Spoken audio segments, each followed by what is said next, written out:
Yeah, it's over there. Yeah. Yeah. Beautiful. So, yeah. I've been traveling since 1960.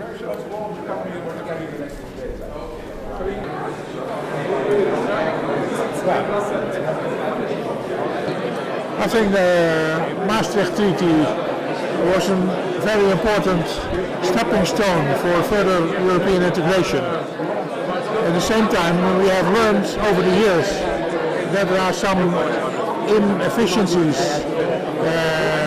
and some failures in the treaty that have to be repaired quickly in order to improve the situation of the euro internationally.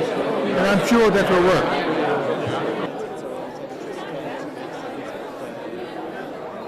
It could have been made better, but it was not easy to get the British, French and Germans on board.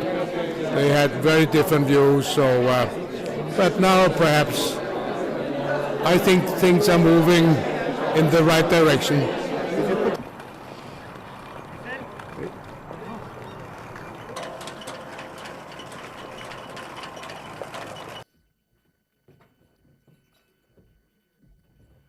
And by the three main pillars here, I'm thinking, of course, about the foreign.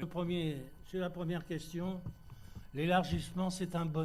Et il n'y a eu à aucun moment au Conseil des ministres de l'euro des gens pour s'alarmer de la croissance de l'endettement public ou de l'endettement privé.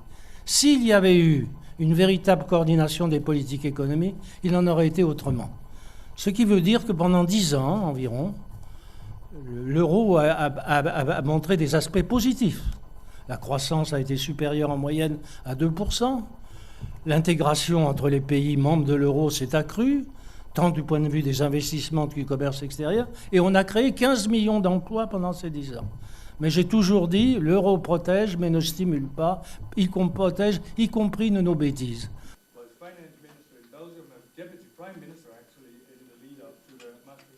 Pendant les dernières années, les ministres des Finances ne se sont jamais rendus compte, en dehors de l'endettement public, de l'endettement privé en Irlande, en Espagne, l'Espagne qui répétait le modèle américain sur le logement. Comment se fait-il qu'ils n'en parlaient pas?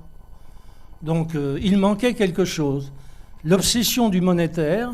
J'avais proposé en 1997 un pacte de coordination des politiques économiques à côté du pacte de stabilité budgétaire. Mais ce n'était pas un gouvernement économique. Je n'ai jamais employé ce mot. Je sais qu'il n'est pas acceptable. Et aujourd'hui, on nous explique qu'à 17, ils vont faire un gouvernement économique. On se moque du monde. Se porte bien, avec un taux de syndicalisation de l'ordre de 80%.